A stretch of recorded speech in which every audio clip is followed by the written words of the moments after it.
गांव में मणिधर नाम का किसान अपनी पत्नी सरला के साथ रहता था। उसकी एक बेटी 15 साल की मायरा थी, जो काफी होशियार थी। किसान की मेहनत से जो आमदनी होती उससे बेटी की पढ़ाई और घर में ही खर्च हो जाती थी। एक वर्ष सूखा पड़ जाने की वजह से अब मणिधर के पास पैसे नहीं थे जिससे वह फसल की बुवाई कर सके। वह पत्नी सरला से बोला, इस साल सूखा पड़ जाने की वजह से फसल में भी नुकसान हो गया और जो बाजार में पैसे थे धीरे धीरे वह भी घर का खर्चा और बेटी के स्कूल फीस में खर्च हो गए। समझ नहीं आता कि फसल के बीज के लिए पैसे कहाँ से लाऊं। परेशान क्यों होते हो जी? ऊपर वाला कोई ना कोई रास्ता निकालेगा। क्यों ना हम साहूकार से कुछ पैसे कर्ज ले और फसल की बिक्री होने पर उनको वापस कर देंगे। सरला की बात से मणिधर सहमत हुआ और वह साहूकार के पास गया। सेठ जी, इस बार फसल में काफी नुकसान होने से बुवाई के बीज के लिए मेरे पास पैसे नहीं हैं, अतः आप मेरी कुछ मदद कर दे तो बहुत मेहरबानी होगी। मणिधर, तू सेठ धनीराम के पास आया है। सेठ धनीराम सबकी मदद करता है तो तेरी भी मदद करेगा। जितनी रकम चाहिए बोल, 4% के हिसाब से जब चाहे वापस कर देना। सेठ जी, 4%? देख भाई, मैं यहाँ फ्री फोकट का धर्म खाता नहीं चलाता। तुझे अगर रकम चाहिए तो 4% देने ही होंगे, नहीं तो जा यहाँ से। अब मणिधर के पास दूसरा कोई रास्ता नहीं था। वह सेठ से पैसे लिया और अपने फसल की बुवाई की और हमेशा की भांति अपनी फसल को जानवरों से बचाने के लिए रातों को भी निगरानी करता था। एक रात निगरानी के दरमियान एक जहरीले सर्प ने मणिधर को डस लिया और मौके पर ही मणिधर जमीन पर गिर पड़ा और सहायता न मिलने से उसकी मृत्यु हो गई। मणिधर के गुजर जाने के बाद मानो कुदरत का कहर बनकर उसके परिवार पर टूट पड़ा हो। बेटी मायरा और सरला दोनों बहुत दुखी और उदास रहने लगे और उधर खेतों की समय पर देखरेख न होने से इस वर्ष की फसल भी बर्बाद हो गई। सरला पर जिम्मेदारियों का बोझ बढ़ता ही चला जा रहा था। एक तरफ साहूकार का कर्ज तो दूसरी तरफ मायरा भी बड़ी हो चुकी थी। उसकी शादी की चिंता उसे खाए जा रही थी। ऐसे ही समय बीतता गया।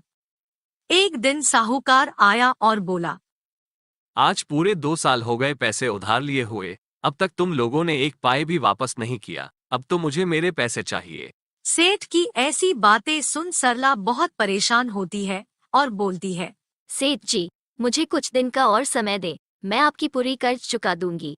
कहाँ से चुका दोगी? पैसे आसमान से बरसेंगे क्या? सरला, मैं तुम्हारी मजबूरी समझता हूँ, इसलिए तुम्हारी मदद करने मैं तुम्हारे पास आया हूँ। कैसी मदद सेठ जी? तुम्हारे पति के गुजरने के बाद अब घर चलाने के साथ साथ मुझसे लिया हुआ कर्ज और बेटी की शादी की जिम्मेदारी तुम कैसे पूरे कर सकोगी? मेरे पास एक रास्ता है जिससे तुम इन सारी जिम्मेदारियों से मुक्त हो सकती हो।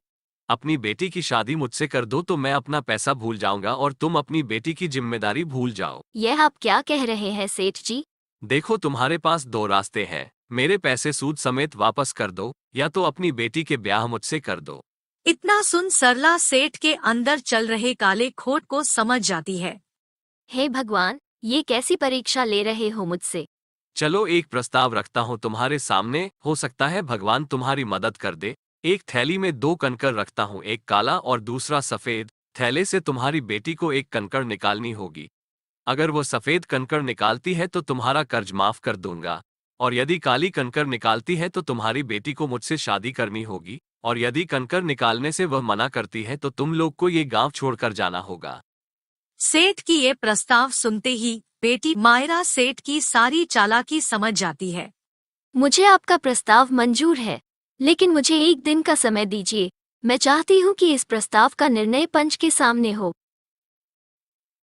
इतना सुन सेठ हामी में सिर हिलाया और चला गया। सेठ के जाने के बाद सरला बोली, बेटी, यह क्या किया तुमने? उसका कपट भरा प्रस्ताव तुमने स्वीकार कर लिया। माँ, इसके अलावा हमारे पास कोई रास्ता भी तो नहीं था, और अगर हम समस्या से भागेंगे तो समस्या और बढ़ेगी। इससे अच्छा है कि डटकर उसका सामना करें। सेठ के इस प्रस्ताव से सरला और उसकी बेटी मायरा दोनों बहुत चिंतित थे। तभी मायरा को एक तरकीब सूझी। अगले दिन सुबह होते ही वह रास्ते से कंकड़ उठाकर लाई और अपने दरवाजे पर छींट दिया। कुछ ही देर बाद सेठ और पंच वहां पहुंचते हैं। शर्त की सारी बातें उनको बता दिया जाता है।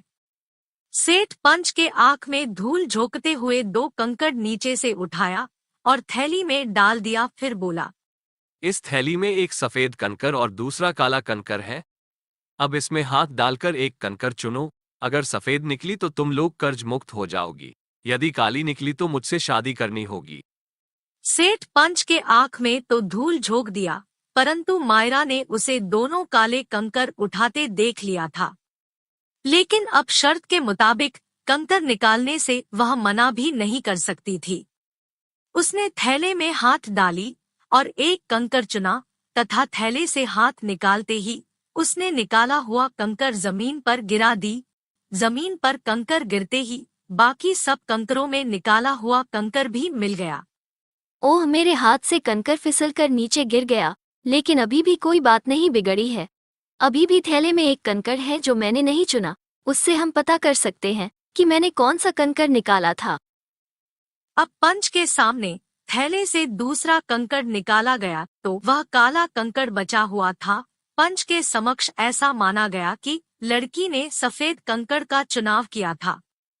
शर्त के मुताबिक सरला का कर्ज सेठ को माफ करना पड़ा और शर्मिंदगी का तमाचा लिए सेठ वहां से निकल गया। समस्या कितनी भी बड़ी क्यों ना हो, तरीका बदलने से समाधान निकलता ही है।